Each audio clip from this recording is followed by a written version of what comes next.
So in a previous video, we already defined how to calculate the determinant of a 2 by 2 matrix. In this video, we're going to calculate the determinant of an arbitrary n by n matrix. So we'll go over the definition of the determinant, and then we'll show an example of calculating the determinant of a 3 by 3 matrix a couple different ways. So the determinant of a square matrix, so let A be a n by n square matrix. Then you can calculate the determinant in one of two ways.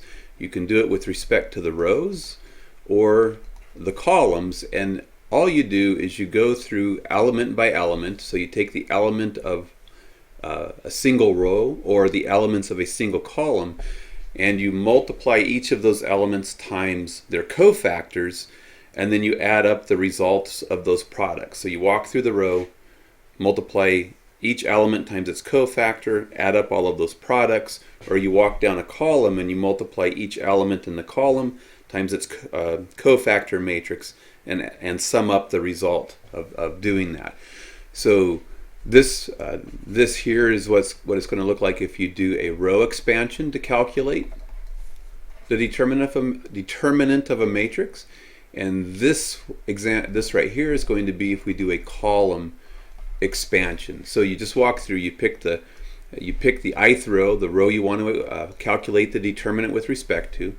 You do the ith row first column times its cofactor matrix plus the ith row second column times its cofactor matrix, and you keep going until you get to the ith row, the nth element, and because that's an n by n square matrix, this will be the last element in that row. You multiply it by its cofactor matrix and you sum up the result of those products. If you expand with respect to the column, it's going to be the same song and dance, except now you take the column elements. So first row, jth column times its cofactor matrix, second row, jth column times its cofactor matrix, all the way through the nth row, jth column times its cofactor matrix, and you add up the results. So before we jump into calculating an example, what we want to identify is that if we are doing the ijth element times its cofactor matrix, so C sub ij, we want to remember that the cofactor matrix is just the number -1 raised to the I plus jth power, so I plus jth power times the minor matrix, so m sub ij. So the idea is that the cofactor matrix is always just going to differ by a sign from the minor matrix. It's going to differ by at most a sign. And the idea is that this -1 to the I plus j, because I plus j are going to be positive integers, is always just going to be a 1 or a -1. So if you think about calculating the cofactor matrix for this row 1, column 1 element, you'll get -1 to the row 1, column 1, so it's 1 plus 1 is 2. You'll get -1 squared, which is positive. And when you step over to the next position, you get -1 to the row 1 plus column 2. You get 1 plus 2 is 3. -1 cubed is negative. This one here will be -1 to the fourth, because we'll have row 1 plus column 3. We get an even number. And the idea is that as we're walking along, we're going to oscillate between an even and an odd number. So -1 to the power is just going to oscillate, plus minus, plus minus, plus minus, plus minus, plus minus, etc. So when you're calculating a determinant of an n by n matrix, it's usually easiest just to identify what the signs are going to be, and then use your plus or minuses to adjust for this -1 to the I plus j, and then just figure out what your minor matrix is. So let's look at an example of this calculation.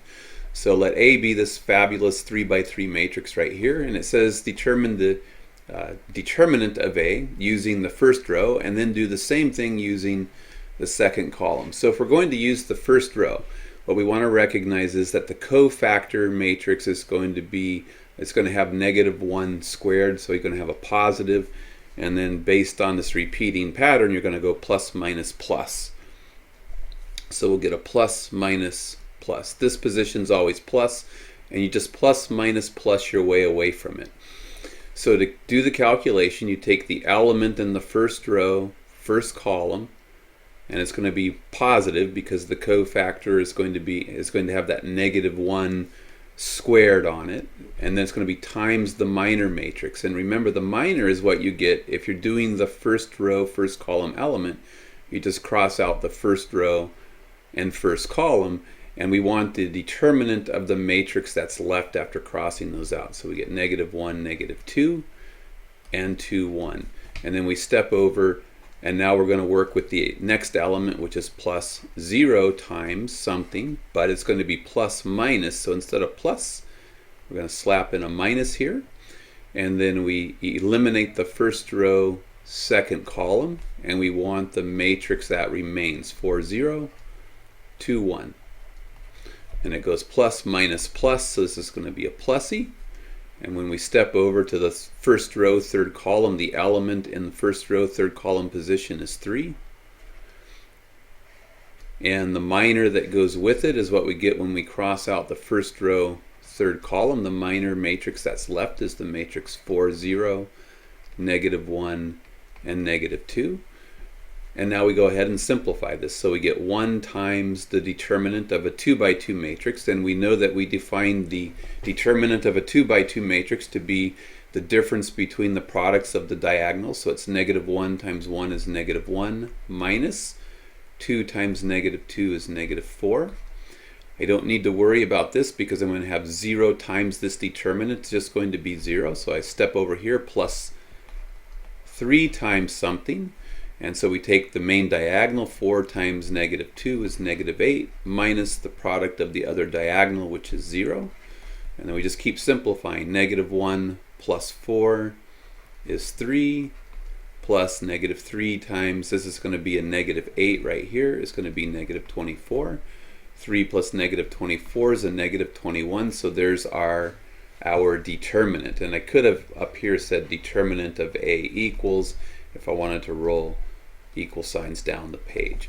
So we could just as easily have calculated it using the second column, or a second column expansion. So if you did it that way instead from the start, you would say, hey, it's going to start with the cofactors are going to be plus, minus, plus, minus. So we're going to walk down the column in our expansion, doing plus, minus, plus, minus. So starting with the minus, we go minus, and it's going to be -0 times, and because I'm doing the second column expansion, we cross out the second column, and for our first choice we cross out the first row, and so it's -0 times the minor matrix that's left when we do those cross outs. So we get 4, 0 and 2, 1. And then it went minus plus, so this next sign is going to be a plus. And the next element down that column is -1, so it's going to be plus -1 times the minor matrix that's left when we cross out column 2 and row 2. So the elements that remain are 1, 0, 3, 1, 1, 0, 3, 1. And it's going to go minus, plus, minus, so we're going to get minus. And then the next element down is the -2, so we get -2 times the minor matrix that's left when we cross out column 2, row 3. So we get 1, 4, 3, 2, 1, 4, 3, 2. So we're going to get 0 times this mess, so we don't need to worry about that. Plus, we get -1 times. We need to calculate this 2 by 2 determinant, so we get 1 times 1 is 1, minus 3 times 0 is 0. Minus a negative is a plus. 2 times the determinant of 1 times 2 is 2. Minus 4 times 3 is 12. So we get -1 times 1 is -1. Plus 2 times 2 minus 12 is -10.